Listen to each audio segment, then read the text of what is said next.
Usted está escuchando Notimundo. Periodismo objetivo, responsable y equitativo. La Asamblea Nacional lleva a cabo el primer debate del informe para el proyecto de ley de competitividad energética enviada por el Ejecutivo en respuesta a la crisis en el sector eléctrico. La noticia requiere profundidad. En Notimundo están los protagonistas de la noticia. Estamos ya en contacto en este momento con María Mercedes Herbst, asambleísta por Construye, para hablar sobre este primer debate de la ley de competitividad energética. ¿Soluciona o no los problemas urgentes del país en materia energética? Le consultamos enseguida. Asambleísta, gracias por estar con nosotros. Fausto Yepes le saluda, bienvenida. El micrófono, por favor, si podemos encender. Estamos, no le escuchamos nada. Ahí estamos perfectos. Sí, gracias, bienvenida. Muchas gracias, Fausto, gracias por la invitación, un feliz año para todos. Gracias, sí, igualmente. Hoy empezamos con el análisis del primer debate de la ley energética, ley urgente que mandó el presidente. Hemos visto que hay bastantes cosas positivas en la ley. Lastimosamente no vemos que va a ser una solución definitiva al problema de del problema energético que existe en el país, pero sí creemos que es un gran avance porque se está abriendo la posibilidad a la inversión privada en alianzas público-privadas, que es lo que necesitamos ahora. El Estado no tiene los recursos como para hacer esas inversiones. Durante 6 años no se ha hecho inversión en el sistema energético del país y tampoco mantenimiento. Entonces sí es importante, son varios avances que nos parecen interesantes y vamos a hacer lo posible por apoyar. ¿Cuáles son los avances que usted destacaría de la propuesta? Porque bueno, entendemos que esta vez ya regresa a la comisión, no obstante hay algunas observaciones que se han hecho desde varias de las bancadas, pero ¿cuáles son las que destacan desde Construye como un proyecto positivo? Bueno, la autogeneración y la autosustentación, asimismo la posibilidad de que está ampliado a los distintos sectores, no solamente a la industria, que la idea es que había demasiada regulación, demasiado problema para que una industria se monte un sistema de generación eléctrica para autoabastecerse, e incluso a veces tenían excedentes que podían ser entregados y pueden ser entregados al Estado para que a sí mismo los distribuya. Sin embargo, era terriblemente complicado, muy engorroso, había que pedir permisos en muchos lugares, entonces tomaba 5 o 6 años ese proceso. En el caso de las viviendas particulares también tienen la posibilidad de acceder, tienen toda la implementación para energías renovables, o sea, de uso sustentable, van a estar con IVA cero, un 0% de IVA, y esos son algunos de los avances que consideramos que son importantes. Ahora bien, hay algunas observaciones también respecto de este proyecto de ley y una de las principales tiene que ver con el caso del parque termoeléctrico. No hay, y ya hemos visto la experiencia que hemos tenido, la mala experiencia que hemos tenido con un parque obsoleto. ¿Será posible reactivarlo? ¿Es una opción?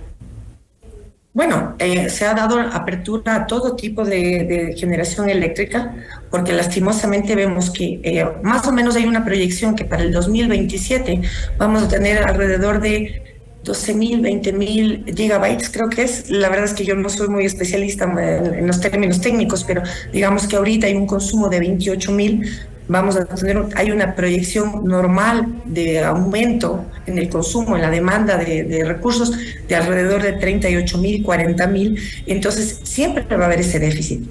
Y por supuesto, a quien se le está dando el incentivo es fundamentalmente a la generación eléctrica, que sean energías renovables, energías que no contaminen, energías eólicas, energías solares, o sea, de otro tipo. Entonces, en ese sentido, creo que ha sido bastante importante. También hemos visto con interés que han tenido conversaciones incluso con algunos de los gobiernos autónomos que tenían, el gobierno tiene ahorita valores por pagar a los gobiernos autónomos descentralizados. Los gobiernos autónomos descentralizados a su vez tienen valores por pagar sobre ciertos recursos. Entonces, se había conversado de la posibilidad, ¿no es cierto?, de hacer una especie de cruce de cuentas, que nos parece interesante porque eso también va a permitir evitar la erogación de efectivo y dar un poco de respiro en la liquidez, ¿no? No son reformas de largo plazo y tomando en cuenta también la reflexión que hacen desde otras bancadas, por ejemplo, de la Revolución Ciudadana. Ellos han sido claros señalando en que esta no va a ser una solución a la crisis energética que vive el país, o no, por lo menos a la crisis urgente que tiene y que tendrá seguramente los próximos meses.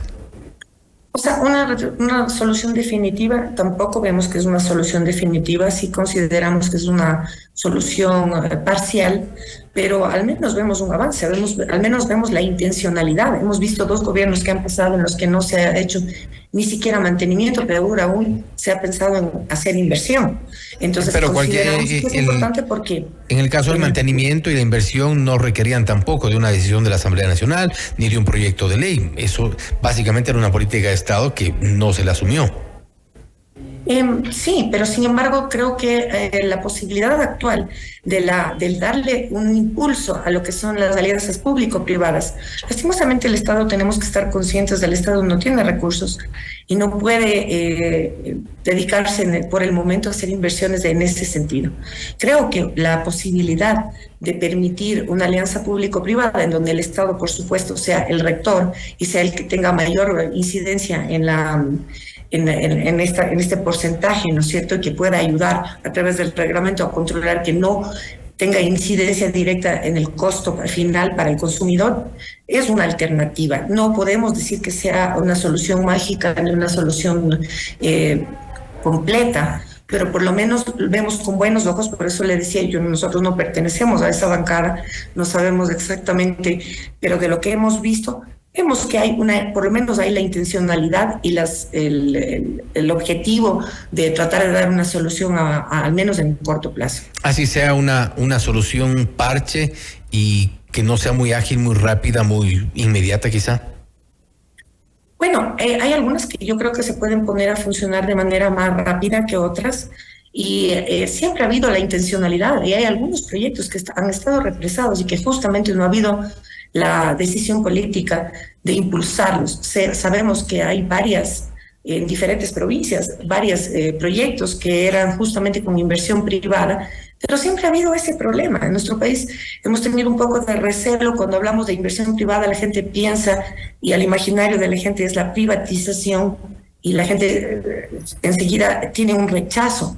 Hacer entender que la única manera que podemos salir adelante, y que incluso si lo vemos un poquito más allá, una alianza público-privada nos permite tener otro actor dentro del proceso que nos va a permitir una fiscalización interna. O sea, no creo que deberíamos satanizar esas formas de relación, ¿no es cierto?, y de inversión en el país, porque además, si es que le vamos, como yo digo, un poquito más allá, hilando un poco más fino, si tenemos un actor privado dentro de esto, ellos por supuesto van a estar pendientes de ver que haya una auditoría permanente y que los recursos sean usados con mayor eficiencia. Pero no es tapar o pagar la ineficiencia del Estado. Bueno, lastimosamente nosotros hemos llevado adelante, hemos querido llevar adelante varios procesos de fiscalización y estamos haciéndolo con las anteriores administraciones, por supuesto. No, en ningún momento nosotros estamos levantándole la responsabilidad a quienes han sido indolentes en este proceso y que además no es algo que de la noche a la mañana se sabía y que había la posibilidad de ir preveyendo en el tiempo esta situación. No solamente por el estiaje, no solamente por el problema ahorita de la emergencia, sino por la demanda creciente que existe. Entonces, entendiendo que hay proyectos y cosas en diferentes provincias que no se pueden llevar adelante porque CNEL no permite, las CNELs en diferentes provincias no da las autorizaciones porque la capacidad de generación no abastece la demanda que existe. Entonces, el mismo Estado pierde y deja de ganar porque su capacidad no le permite vender más a ciertos proyectos en donde necesitan más volumen, ¿no? Más. Desde Construye, finalmente, asambleísta, ¿hay alguna propuesta para el informe? Se han hecho llegar varias sugerencias directamente a la comisión.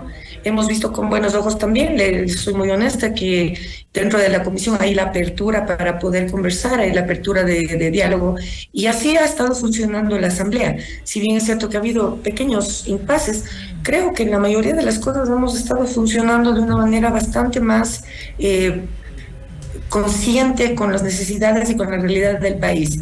Han habido pequeños casos, pero si se da cuenta en el último mes, antes de terminar el año, se han aprobado 7 leyes con mayoría y con más de 100 votos, y justamente los ejes que se han tratado de priorizar en cada una de las comisiones son primero seguridad, generación, economía y empleo, salud, educación. Entonces, en ese sentido, hemos estado trabajando en cada uno en las áreas que nos corresponde.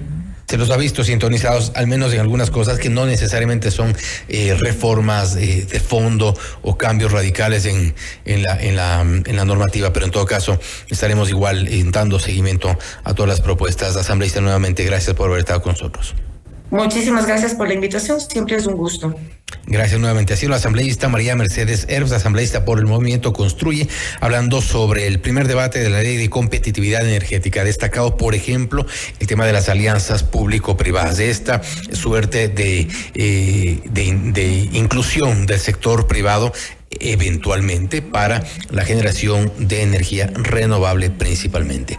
Esto es Notimundo Estelar, siempre bien informados. Usted está escuchando Notimundo. Periodismo objetivo, responsable y equitativo.